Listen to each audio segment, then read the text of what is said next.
தமிழ்நாட்டோட 4வது பாராளுமன்ற தொகுதி நம்ம மத்திய சென்னை தொகுதி தான். இந்த மத்திய சென்னை தொகுதியில பாத்தீங்கன்னா வில்லிவாக்கம், எழும்பூர், துறைமுகம், சேப்பாக்கம், ஆயிரம் விளக்கு, அண்ணா நகர்னு மொத்தம் 6 சட்டமன்ற தொகுதிகளை உள்ளடக்கி இருக்கு. மேலும் இந்த மத்திய சென்னையில பாத்தீங்கன்னா 13,43,000 வாக்காளர்கள் இடம்பெற்றிருக்காங்க. இதுல ஆண் வாக்காளர்கள் பாத்தீங்கன்னா 6,64,000 பேரு, பெண் வாக்காளர்கள் பாத்தீங்கன்னா 6,78,000 பேரு, திருநங்கைகள் பாத்தீங்கன்னா 433 பேர் இதுல இருக்காங்க.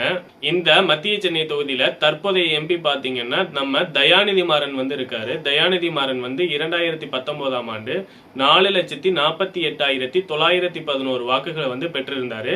இவரை எதிர்த்து போட்டியிட்ட ஏடிஎம்கே ஓட கூட்டணி கட்சியான பாமக பாத்தீங்கன்னா 1,47,391 வாக்குகளை பெற்றிருந்தாங்க. சாம்பால் என்பவர் பாமக சார்பா போட்டிட்டு இருந்தாரு.